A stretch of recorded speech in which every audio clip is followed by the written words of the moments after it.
오늘 저는 여러분과 함께 받는 대신에 감사를 이라는 제목으로 은혜를 나누고자 합니다. 우리가 이미 살펴본 대로 이스라엘은 하나님의 놀라운 특권과 축복을 받았습니다. 그럼에도 그들은 하나님의 아들 메시아를 거부하고 배척했습니다. 여기서 바울은 고민을 합니다. 이스라엘은 지금 왜 그러는가? 나는 이 문제를 어떻게 이해를 해야 하는가? 이것을 고민하면서 바울은 로마서 9장에서 질문과 답변 형식을 통해서 그 문제를 하나씩 풀어가고 있습니다. 그런데 오늘 본문 19절에서 사도 바울은 이렇게 말을 합니다. 혹 네가 내게 말하기를 그러면 하나님이 어찌하여 허물하시느냐? 누가 그 뜻을 대적하느냐? 무슨 말씀이냐면 하나님께서 원하시는 자를 긍휼히 여기시고 원하시는 자를 완악하게 하신다면 도대체 하나님께서 어떻게 인간한테 책임을 물으실 수가 있는가? 과연 이 세상에 하나님의 뜻을 거스릴 사람이 어디 있겠는가? 라는 그런 질문입니다. 이 질문에 대해서 보통은 아마 이렇게 대답할 겁니다. 그 사람이 완악하게 된 것은 그 사람의 책임이다. 하나님이 그 사람을 완악하게 한 것이 아니라 하나님은 단지 그 사람이 자신을 스스로 완악하게 하는 것을 그냥 내버려 두셨을 뿐이다.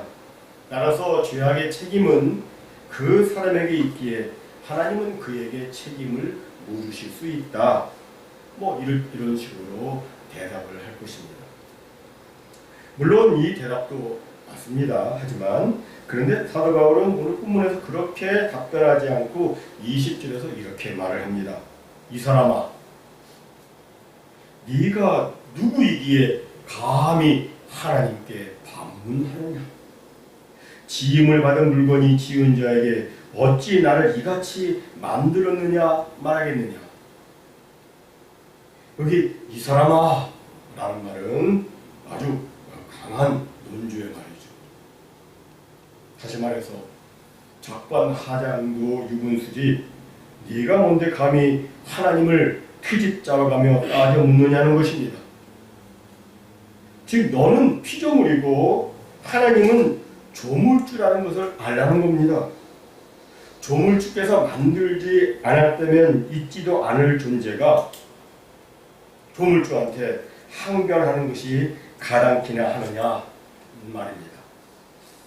그러면서 세 가지 이야기를 하는데 첫째는 토기장이와 진흙 비유이고 둘째는 진노의 그릇과 긍휼의 그릇 이야기입니다. 그리고 세 번째는 호세아 선지자의 글에 나타난 하나님의 그 마음, 이 세 가지를 이야기를 합니다. 먼저 토기장이와 진흙의 비유를 살펴보면 본문 21절은 이렇게 말씀합니다. 토기장이가 진흙 한 덩이를 가지고 하나는 귀히 쓸 그릇을 하나는 천이 쓸 그릇을 만들 권한이 없느냐? 여기서 토기장이는 하나님을, 진흙 한 덩이는 사람을 뜻합니다. 사람은 흙에서 왔습니다. 하나님께서 사람을 흙으로 빚으시고 코에 생기를 넣으셔서 생명, 곧 살아 숨쉬는 존재가 된 것입니다. 토기장이는 같은 진흙으로도 용도에 따라 다양한 그릇을 만들 수 있습니다. 토기장이에게는 자기 원하는 대로 그릇을 만들 권한이 있습니다. 따라서 만들어진 그릇이 토기장이한테 왜 나를 이렇게 만들었습니까? 라고 말할 수 없습니다. 왜 저 그릇은 임금님이 애지중지하는 그릇으로 만들고 왜 나는 요강으로 만들었습니까? 라고 말할 수 없습니다. 마찬가지로 우리의 존재와 삶 역시도 하나님의 절대적인 주권 아래에 있습니다. 우리는 스스로 존재하게 된 사람들이 아니라 하나님의 뜻 가운데 지으심을 받은 사람들입니다. 그럼 사람들은 그럴 거예요. 그럼 우리 인간은 도대체 뭐냐? 우리가 과연 이 그릇과 같은 그런 존재에 지나지 않느냐? 그러나 여러분, 하나님은 절대로 인간의 인권을 무시하지 않으십니다. 왜냐하면 우리를 만드신 하나님은 절대로 실수가 없는 분이시기 때문입니다.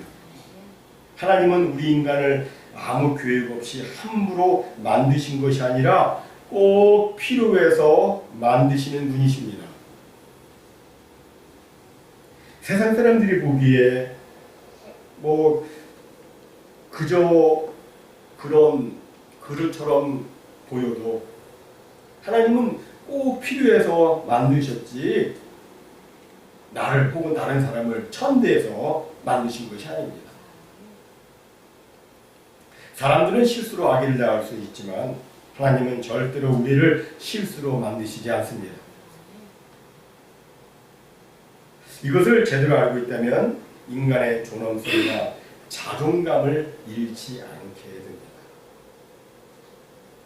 왜냐하면 우리 모든 사람은 다 하나님의 선하신 목적과 그 필요에 의해서 만들어졌기 때문입니다. 따라서 우리는 우리의 존재의 목적을 발견하고 왜 하나님께서 나를 지금 이 시대에 이곳에 태어나게 하시고 이곳에서 생활하게 하시는가? 도대체 하나님께서 내가 이곳에서 하기를 원하시는 것이 무엇인가? 하나님의 나의 존재의 그 목적, 하나님이 나를 만드신 그 목적을 발견하고 나를 존재하게 하신 하나님께 감사하고 그 존재 목적을 위해서 살아야 하는 것이죠. 다음 두 번째 바울 이야기는 본문 22절과 23절에 이렇게 나옵니다. 만일 하나님이 그의 진노를 보이시고 그의 능력을 알게 하고자 하사 멸하기로 준비된 진노의 그릇을 오래 참으심으로 관용하시고 또한 영광받기로 예비하신 바 긍휼의 그릇에 대하여 그 영광의 풍성함을 알게 하고자 하셨을지라도 무슨 말을 하리? 여기 나오는 진노의 그릇은 죄와 불순종으로 인해서 하나님의 공의로운 진노의 심판을 받게 되는, 멸망을 받게 되는 사람들을 의미합니다. 하나님은 죄인을 즉각 멸하지 않으시고 오래 참으심으로 관용을 하시죠. 왜 그렇습니까? 기회를 주는 겁니다. 죄를 지을 때마다 때리면 이 세상에 살아남은 사람이 어디 있겠습니까? 오래 참으심으로 하나님이 관용하십니다.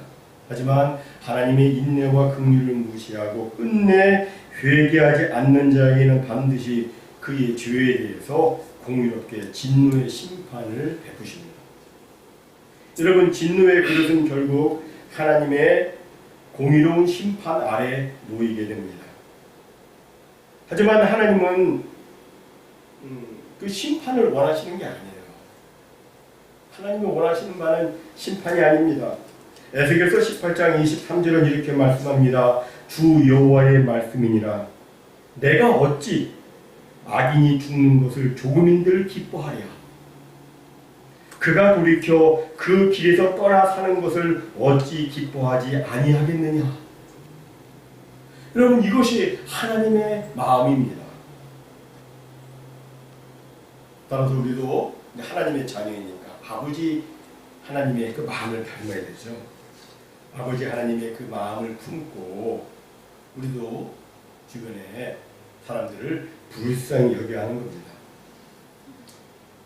잘 나가던 그들이 넘어져가지고 망하게 되는 것을 보면서 당연한 거야.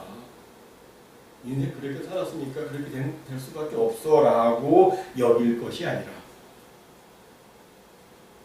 그럼 그들을 불쌍히 여기고 그들이 돌아와서 구원받고 정말 하나님의 사람으로 다시금 축복받는 그런 인생이 되도록 그렇게 소원하며 기도를 해야 하는 겁니다.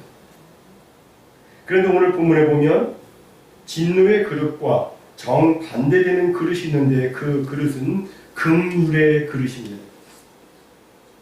긍휼의 그릇은 하나님의 긍휼로 말미암아 하나님의 영광에 이르게 될 사람들을 의미합니다. 하나님의 영광에 이르게 되는데 그 하나님의 영광은 우리 사람이 가히 상상할 수 없는 그런 영광입니다.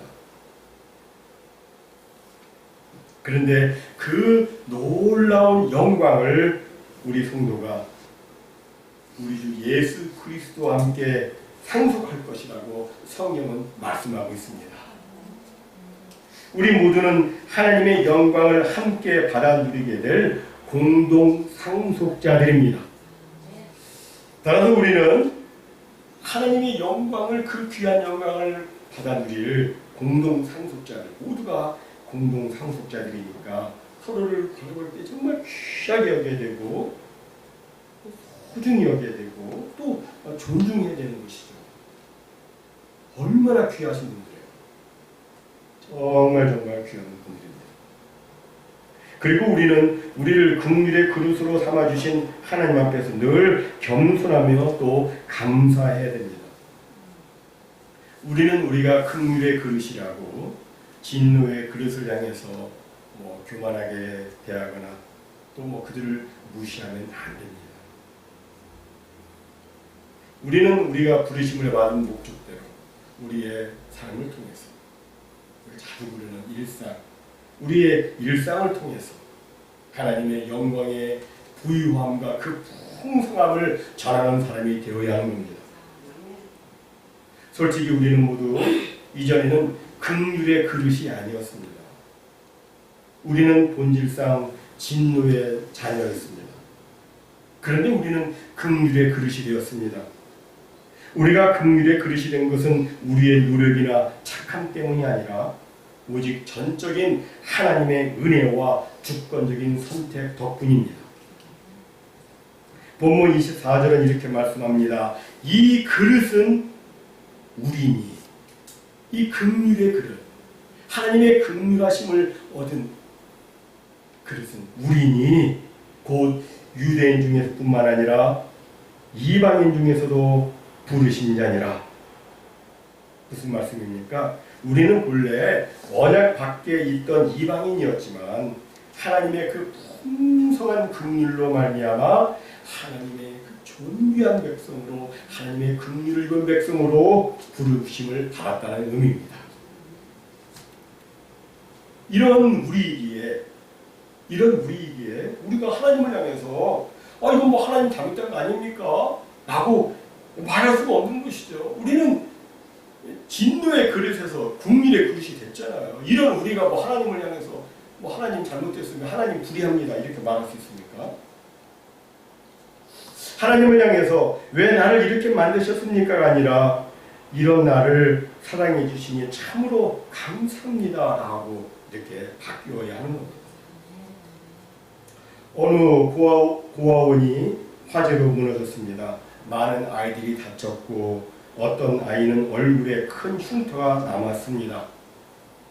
시간이 흘러 입양 가정들이 아이들을 데려갔는데 상처 없는 아이들은 금방 입양이 되었습니다. 그러나 얼굴에 큰 흉터가 있는 아이는 아무도 데려가지 않았습니다. 그런데 어느 날 한 부부가 와서 그 아이를 입양했습니다. 아이는 물었습니다. 왜 저를 데려가시나요? 저보다 예쁜 아이들도 많은데요. 그때 부부가 천천히 말했습니다. 우리는 너를 사랑하고 싶어서 선택한 것이란다.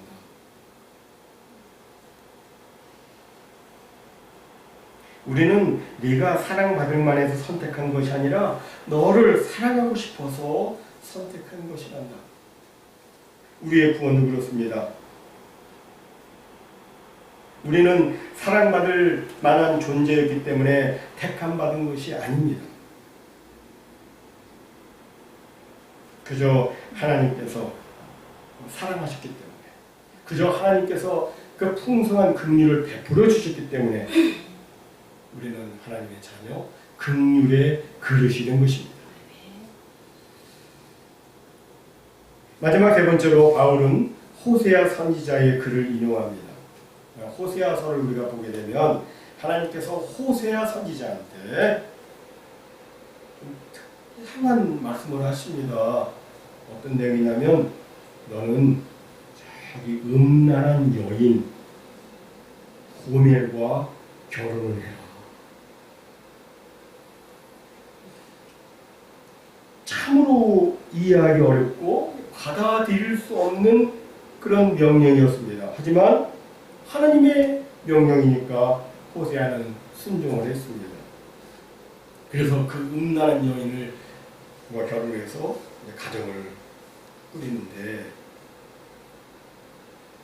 하나님께서는 그 호세아의 가정을 통해서 우상을 섬기며 하나님을 떠난 그 이스라엘의 모습을 보여주셨습니다. 이스라엘 백성들이 하나님을 떠나가지고 우상을 섬기고 그 음란히 우상을 섬기는 그 모습을 호세아의 가정을 통해서 보여주신 거예요. 특별히 호세아의 자녀들의 이름을 통해서 이스라엘이 지금 어떤 상태에 있는지를 아주 분명하게 보여주셨습니다. 호세아는 그 첫째 아들을 낳고 그 이름을 이스라엘이 아니고 이스르엘이라고 지었는데, 이스르엘이란 말은 하나님의 심판, 곧 이스라엘 사람들이 이렇게 살면 하나님께서 이스라엘 나라를 망하게 하실 것이다, 그런 의미입니다. 그렇게 이름을 지은 거예요. 둘째는 딸을 낳았는데 그 이름을 로루하마라고 지었어요. 로루하마란 말은 긍휼히 여김을 받지 못한다, 곧 너는 긍휼히 여김을 받지 못할 것이며 용서를 받지 못할 것이다 라는 의미입니다. 셋째는 아들을 낳았는데 그 이름을 로암미라고 지었습니다. 로암미란 말은 내 백성이 아니다, 내 자식이 아니다, 그런 뜻입니다. 여러분 한번 상상해 보십시오. 호세아가 사랑하는 자식을 부를 때 이스라엘, 너는 나라가 망할 징조야, 이렇게 부르고, 로루하마, 난 너 사랑 안 하고 용서 안 할 거야 라고 그렇게 부르고, 로암미, 넌 내 자식이 아니야 라고 부르면서 얼마나 그 마음이 아프고 괴로웠겠습니까? 그런데 이것은 호세아의 심정만을 보여주기 위한 것이 아니라 하나님의 심정도 그러하다는 것을 보여주고 있는 겁니다. 하나님께서도 하나님보다 우상을 섬기는 이스라엘 백성들을 보면서 이스라엘, 이 민족은 멸망할 것이다, 로루하마, 내가 다시는 이스라엘 족속을 긍휼히 여기거나 용서하지 않을 것이다, 로암미, 너희는 내 백성이 아니다 라고 부르실 때 얼마나 하나님의 마음이 아프셨겠습니까? 그런데 놀랍게도 오늘 본문 25절과 26절에서 하나님은 이렇게 말씀하십니다. 내가 내 백성 아닌 자를 내 백성이라, 사랑하지 아니한 자를 사랑한 자라 부르리라. 너희는 내 백성이 아니란 그곳에서 그들이 살아계신 하나님의 아들이라 일컬음을 받으리라. 무슨 말씀입니까? 내 백성이 아닌 로암미가 내 백성이 되고, 사랑받지 못하는 로루하마가 사랑받는 자가 되고, 나라가 망하여 버림받은 이스라엘이 이제는 살아계신 하나님의 아들이 된다는 것입니다. 한마디로 심판의 선언이 은혜의 선언으로 바뀌게 된 것이고, 저주가 복으로 바뀌게 된 것입니다. 우리 주 예수 그리스도로 말미암아 그런 놀라운 역사가 나타나게 된 것이죠. 여기서 우리는 하나님의 그 심중을 알 수가 있습니다. 하나님은 사람들이 멸망당하는 것을 원치 않으십니다. 사람들을 지옥에 보내는 것이 하나님의 뜻이 아닙니다. 오히려 하나님은 모든 사람들이 구원받기를 원하십니다. 모든 사람들이 하나님의 사랑을 받아서 죄 용서함을 받고 하나님의 백성 되는 것을 하나님은 원하시고 있습니다. 정말 하나님께서는 언제든지 사람들이 하나님 앞에 나와서 무릎을 꿇고 간절히 그리고 겸손히 하나님을 찾고 부르짖어 구하면 하나님께서 그 사람을 긍휼히 여겨주시고 그에게 소망을 주시고 그에게 구원을 주시고 하나님의 존귀한 백성으로 삼아주시는 것입니다. 그럼 여러분, 사도 바울은 지금 왜 이런 이야기를 쭉 하고 있는 겁니까? 그것은 바로 하나님께서 이렇게 도저히 사랑받지 못할 자를 택해 주시고 사랑해 주셨는데, 이렇게 사랑을 베푸신 하나님을 향해서 어떻게 불의하다고 그렇게 말할 수 있느냐? 그럴 수 없다는 말을 지금 하기 위함인 것입니다. 여러분, 우리는 지음을 받은 인간이고 하나님은 조물주라는 사실을 잊어서는 안 됩니다.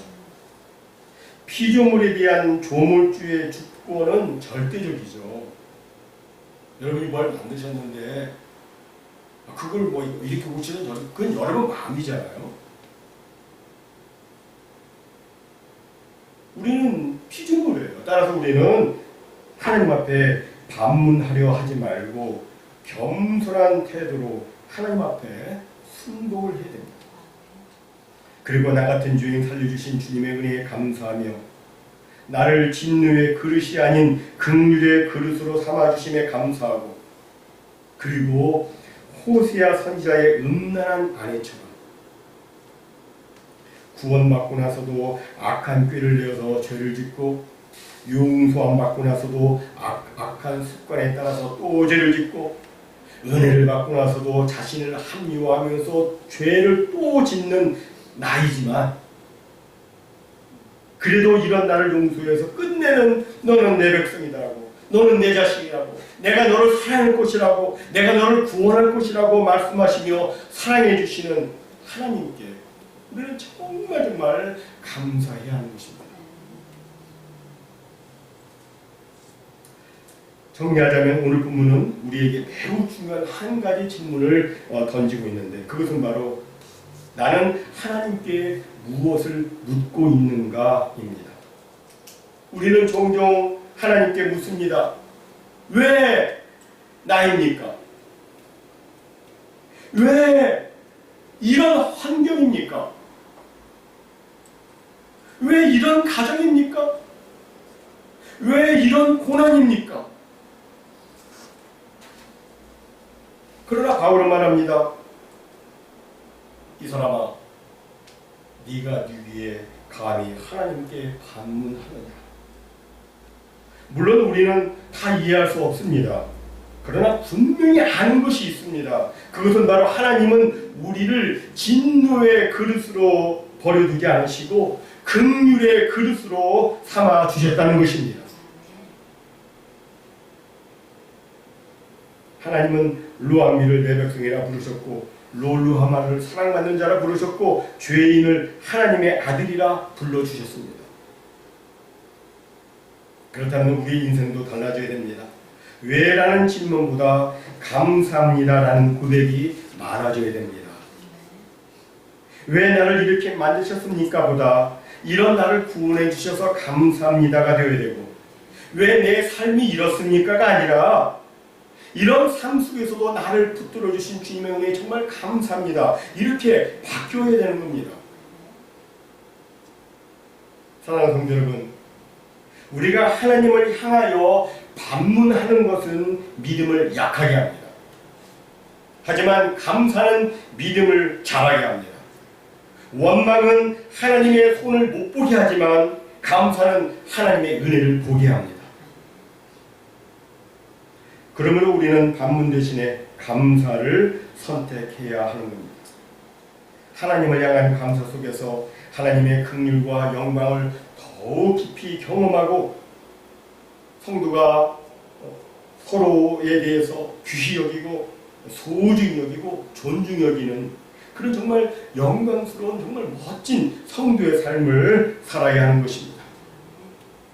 모쪼록 반문 대신에 감사를 선택하심으로 참으로 복된 삶을 사시고, 우리를 지으신 우리 주님을 크게 기쁘게 해드리시고, 또 주님께 큰 영광 올려드리는 우리 모두의 삶이 다 되기를 예수님의 이름으로 간절히 축원합니다. 아멘.